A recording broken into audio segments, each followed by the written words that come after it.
Hello అండి. ఈరోజు మనం మసాలా పౌడర్కి ఏమేమి కావాలో చూద్దాము. గసగసాలు, చెక్క, యాలకులు, లవంగాలు, ఈ మూడు వేసాము. ఇవి పేస్ట్ చేస్తామట, అంటే పౌడర్ కదా, వాటర్ వేసి పేస్ట్ చేస్తాము. ముద్ద గసగసాలు, చెక్క, యాలకులు, లవంగాలు ఇలా మిక్సీ మీద సెట్ చేసుకొని స్విచ్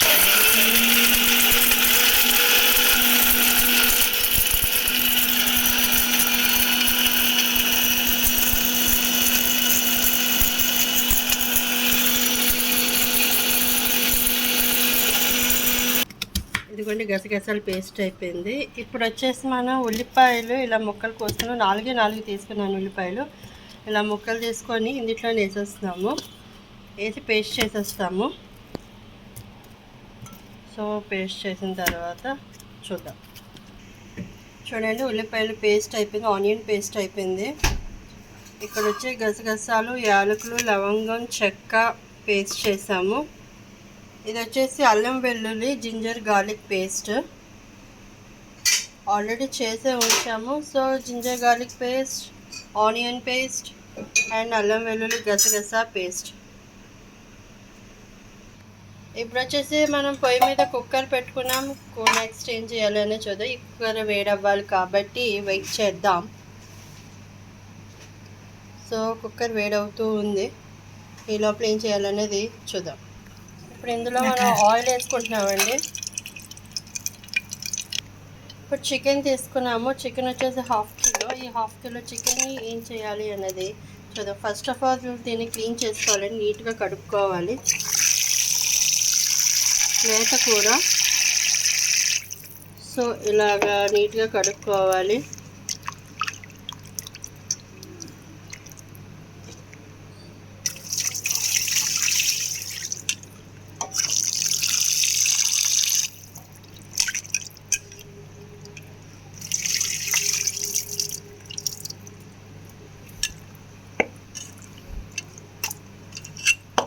వాటర్ అనేది లేకుండా చూద్దాము, నీట్గా కడుక్కుందాము.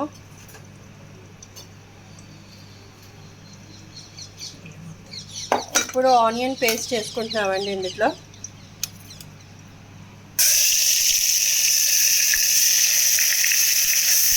ఆనియన్ పేస్ట్ చేస్తున్నాము కుక్కర్లోని.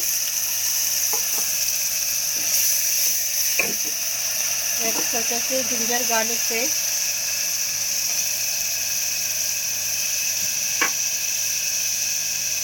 నెక్స్ట్ వచ్చేసి గసగసాల పేస్ట్ వేసుకుంటున్నాము.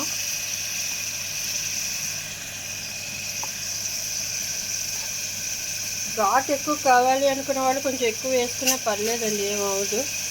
ఘాట్ తక్కువ ఉన్న వాళ్ళు తక్కువ వేసుకున్నా పర్లేదు. దీన్ని ఇలాగా కలుపుకోవాలి. మూడు ఆయిల్లో కొంచెం బ్రౌన్ కలర్ షేప్ వచ్చేంత వరకు వేగాలి.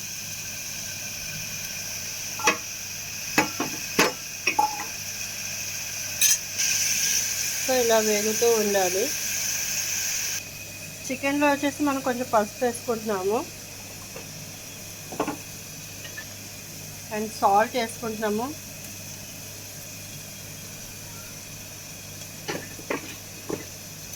ఇప్పుడు కారం వేసుకుంటున్నాము.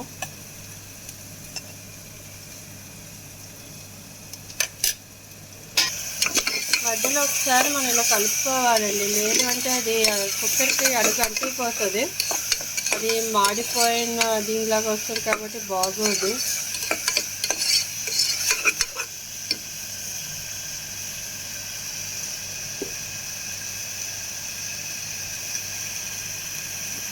ఇప్పుడు దీన్ని మనం ఇలా మిక్స్ చేసుకోవాలి. సో ఇలా కలుపుకోవాలండి. ఇది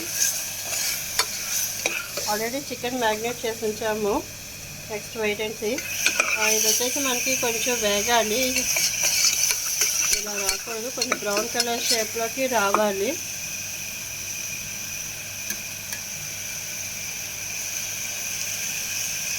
ఓకేనండి, ఇది కొంచెం వేగింది. ఇప్పుడు మనం ఈ మ్యాగ్నేట్ చేసుకున్న చికెన్ కుక్కర్లో ఇలా వేసేసుకుందాము.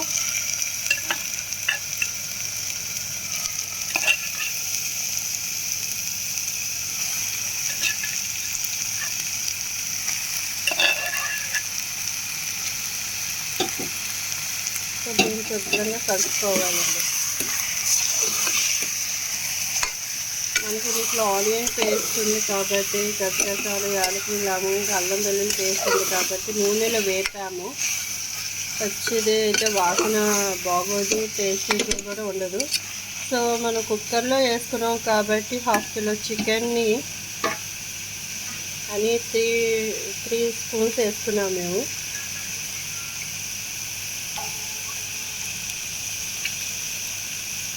సో దీన్ని ఇలా మిక్స్ చేసుకున్నాము, బాగా మిక్స్ చేసుకున్నాము. మనకి ఇంట్లో నుంచి కొంచెం నీళ్ళు పైకి తేలాలండి. సో సిమ్లో పెట్టుకొని, మరీ సిమ్ కాదు మరీ హై కాదు, మీడియంలో పెట్టుకొని మనం ఇలాగ కూర చేసుకోవాలి. ఇది కొంచెం వేగిన తర్వాత ఏం చేయాలి అనేది చూద్దాం. ఒకసారి కలుపుకోవాలండి, అడుగంటకుండా కూర. మనం ఎంత ప్రయత్నం చేసినా అడుగంటుతుంది.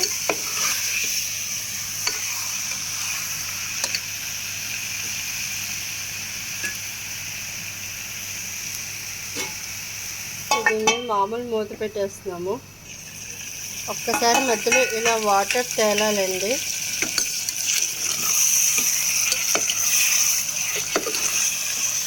మనకి పైకి వాటర్ తేలుతుందా లేదా అని చూడాలి. వాటర్ ఎక్కువ లేకపోతే ఈ చికెన్ మంచి చికెన్ అని అర్థం. వాటర్ ఎక్కువ ఉంటే చికెన్ మనం చెప్పక్కర్లేదు. ఇంకా ఇప్పుడు మనం వాటర్ వేసుకుంటున్నాం ఇందులో.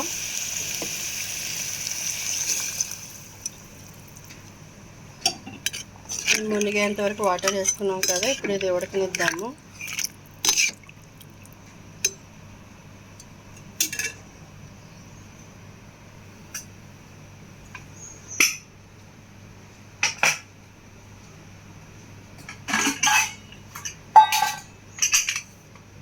సో కుక్కర్ మూత పెట్టుకున్నాము. మూత చేయడం ఇలాగా చాలా ఈజీ. 4 విజిల్స్ వచ్చేంత వరకు వెయిట్ చేయాలి, తప్పదు. ఇప్పుడు మనం ఒక డబ్బా బియ్యం వేసుకున్నామండి, పావు డబ్బా మాది. సో ఈ పావు డబ్బా బియ్యం కడుక్కుంటున్నాము, వైట్ రైస్ వండుకుంటున్నాము. సో మనం వచ్చేసి ఇలా కడుక్కోవాలి.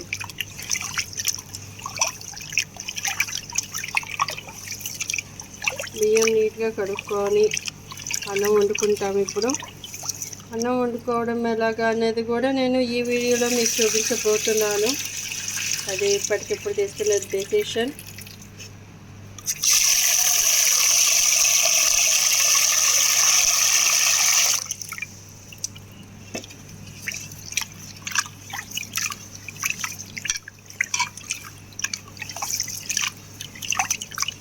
నీట్గా కడుక్కుంటే మనకి అన్నంలో బియ్యంలో ఉన్న మట్టి మొత్తం అంతా పోతుంది.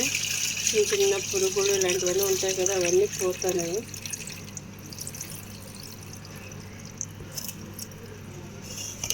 సో ఇప్పుడు మామూలు వాటర్, మంచి వాటర్ వేసుకుందాము.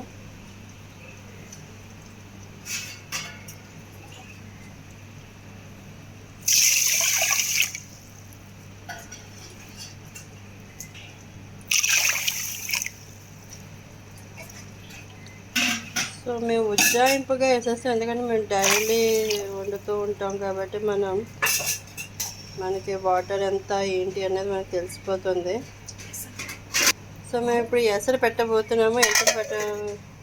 మూత పెట్టించుకున్నాము. నెక్స్ట్ వచ్చేసి పొయ్యి వెలిగించుకుంటున్నాము స్టవ్. ఈ స్టవ్ మీద ఇప్పుడు ఈ గిన్నె తీసుకొచ్చి ఇలా పెడతామన్నమాట. ఇప్పుడు వెయిట్ చేద్దాము, మరగాలి కాబట్టి టైం పడుతుంది కాబట్టి వెయిట్ అండ్ సీ. మధ్యలో మీకు ఒకవేళ ఆకలి వేసింది అనుకుంటే ఇలా ఫ్రూట్స్ తీసుకొని శుభ్రం తినేయచ్చండి. వీటిని కడుక్కొని శుభ్రం తినేయచ్చు. వాటర్ 4 విజిల్స్ అండి.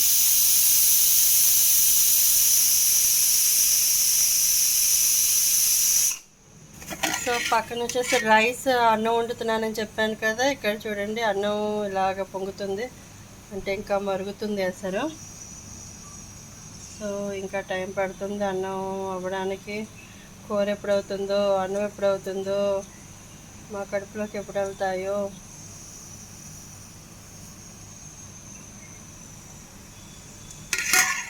వెయిట్ అండ్ సీ, చూస్తూనే ఉండండి. ఇందాక 4 విజిల్స్ వచ్చాయన్నాను కదా, స్టవ్ కట్టేసుకున్నాము. ఇది స్టీమ్ పోవాలండి. స్టీమ్ పోయిన తర్వాత అప్పుడు మనం కుక్కర్ తీస్తాము. స్టీమ్ ఉన్నప్పుడు తీయాలనుకున్నా తీయలేము, తీసిన తర్వాత ఏమవుతుంది అన్నది మనకి బాగా తెలుసు. సో మనం అంత రిస్క్ చేసుకోదలుచుకోలేదు. చూసారు కదండి, అన్నం ఇలా పొంగుతుంది. పొంగుతున్నప్పుడు ఇలా మూత తీయాలి, లేదు అంటే ఆ వాటర్ అంతా స్ప్రెడ్ అయ్యి స్టవ్ ఆరిపోతుంది మంట. సో తర్వాత ప్రాబ్లం అవుతుంది. ఇలాగ అన్నం ఉడుకుతూ ఉన్నప్పుడు మనం చూడండి, అన్నం ఇంకా ఉడకాలి, పచ్చి పచ్చిగానే ఉంది. మనకి బియ్యం తెలిసిపోతుంది ఇలాగ చూడగానే.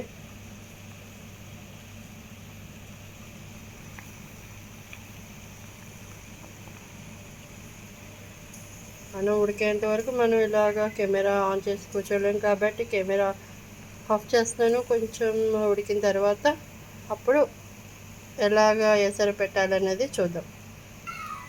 చూసారు కదా, అన్నం చూడండి ఎలాగ ఇదవుతుందో. అన్నం పొంగుతుందండి. ఈ పొంగుతున్న అన్నం పొంగకుండా ఇలాగ ఉండాలి అంటే అందులో మనం ఒక స్పూన్ వేసుకోవచ్చు, చిటికెడు ఉప్పు వేసుకోవచ్చు.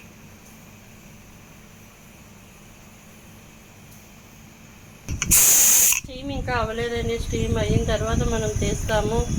So let's wait. మధ్యలో ఇలాగా ఒక్కసారి అన్నం చూసుకోవాలండి. బియ్యం సగం బాయిల్డ్లో ఉంది.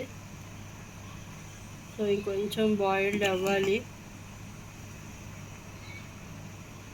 70% ఉడికింది, ఇంకా 20% ఉడకాలి.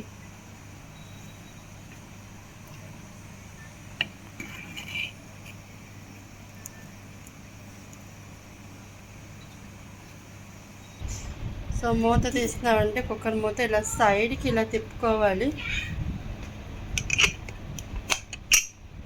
ఓకే, ఇలా తీసి సో ఇలాగా మనం వస్తుందండి. దీనికి మనం కళాయిలో వేసుకున్నాము, స్టవ్ వెలిగించాము. ఈ కళాయిలో వాటర్ ఉంది కదా, ఈ వాటర్ అంతా దగ్గరికి అయిపోవాలి. ఇంకా చికెన్ కూర రెడీ అయిపోయినట్టుగా. ముక్క అయితే ఉడికింది. ఇంకా వాటర్ అంతా దగ్గరికి అయిపోతే ఇంకా దాదాపు అయిపోయినట్టుగా కూర అంతా. సో మనం ఇలా మూత పెట్టేసుకుంటున్నాము. నెక్స్ట్ వచ్చేసి రైస్ చూద్దాము. రైస్ వచ్చేసి చూడండి ఇలా దగ్గరికి అయిపోయింది కదా, దాదాపు ఉడికిపోయింది. ఇప్పుడు మనం ఏం చేయాలి అన్నది చూద్దాము. సో ఇలాగ ఒక క్లాత్ తీసుకొని సైడ్గా పెట్టుకుంటున్నాము. దాని మీద మూత పెట్టుకొని ఇలాగ 2 వైపులా క్లాత్ ఇలా పెట్టుకొని వాటర్ వంపేయాలి. అన్నం వార్చాలన్నమాట. ఇలాగా అన్నం వార్చడం బట్టి వాటర్ ఇలా వెళ్ళిపోతుంది సైడ్లోంచి. సో ఇలా వార్చిన తర్వాత రైస్ ఇలా వస్తుందండి. దీన్ని మనం కొంచెం వెయిట్ చేసుకోవాలి, అంటే వాటర్ అంతా ఇంకిపోతుంది. ఇప్పుడు ఉన్నది కొంచెం వాటర్ ఉంది కదా, కొంచెం వాటర్ ఇంకిపోయేంత వరకు మనం ఇలా మూత పెట్టుకొని ఒక 2 మినిట్స్, అంతే, ఎక్కువసేపు కాకుండా ఒక 2 మినిట్స్ ఉంచుకొని మగ్గిన తర్వాత కట్టేసుకోవాలి. ఓకే, 2 మినిట్స్ అయిపోయింది. అన్నం అయితే ఉడికిపోయింది. సో అన్నం అయితే అయిపోయిందండి. వైట్ రైస్ వండిసాము. ఇంకా కర్రీ వచ్చేసి కొంచెం దగ్గరికి అవ్వాలి కాబట్టి చూడండి ఇలాగ వస్తుంది. ఇప్పుడు ఈ వాటర్ అంతా బాగా దగ్గరికి అయిపోవాలి. సో మనకి ఇలాగ ఉంది కదా, ఒక నిమ్మ చెక్క అండి ఇందులో పిండుకుంటే మనకి టేస్ట్ సూపర్గా ఉంటుంది. హాఫ్ చెక్క ఇలా పిండుకున్న తర్వాత మనకి చాలా టేస్టీగా వస్తుంది. సో దాదాపు కూర అంతా దగ్గరికి అయిపోతుంది. భలే ఉంది కదండి చూడడానికి.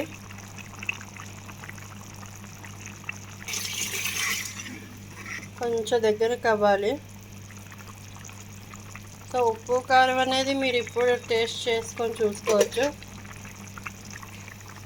ఉప్పు టేస్ట్ మీకు ఇప్పుడే తెలుస్తుందండి, తర్వాత అయితే మనం చూడలేం కాబట్టి ఈ కూరలు వండినప్పుడు మనం ఇలాంటి టైంలో ఉప్పు కారాలు చూసుకోవచ్చు, ప్రాబ్లం లేదు. కొంతమంది ఏం చేస్తారంటే ఎగ్ బాయిల్ చేసింది ఇట్లా వేసేస్తారు. సో అది కూడా అందులో కలిసిపోతుంది అని చెప్పి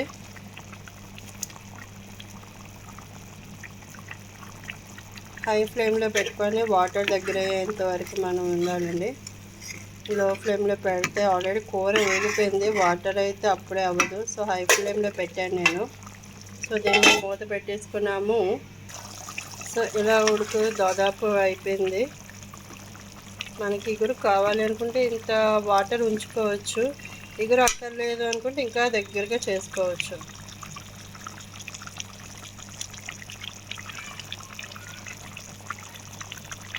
ఇంకొంచెం దగ్గరికి అయితేనే బాగుంటుంది, చూడడానికి బాగుంది. So first white rice serve చేసుకుంటున్నామండి ఒక ప్లేట్లో. నెక్స్ట్ అనేది ఏం చేయాలి అనేది చూద్దాము. ఇలా ఉడుకుతున్న కూరని మధ్యలోనే ఇలా తీసుకొని, అంటే ఇగురిని తీసుకొని మనం శుభ్రంగా అన్నం తినేయచ్చండి. అప్పుడే టేస్టీగా ఉంటుంది. కూర అయిపోయిన తర్వాత తింటే టేస్ట్ ఉండదు, మధ్యలోనే తింటే టేస్టీగా ఉంటుంది. సో మధ్యలో ఒకసారి చూసుకోవాలి. ఇలాగా దాదాపు అయిపోతుంది, అయిపోయినట్టుగా కూడా ఒకసారి కలుపుకుంటే మనకు తెలుస్తుంది. ఓకేనండి, కూర అయితే ఉడికిపోయింది, కట్టేసాము. ఇది ఇంకా పొయ్యి మీదే ఉంది కాబట్టి ఇలాగ మరుగు మనకు కనిపిస్తుంది. సో దీన్ని తీసి పక్కన పెట్టుకోవచ్చు. ఇప్పుడు మనం వచ్చేసి చికెన్ కూర రెడీ అయిపోయింది. గసగసాలతో చేసిన special chicken curry super duper hit. మాకైతే టేస్టీగా ఉంది. Okay guys, thank you so much. Please subscribe, like, share, comment. Thank you so much. Bye.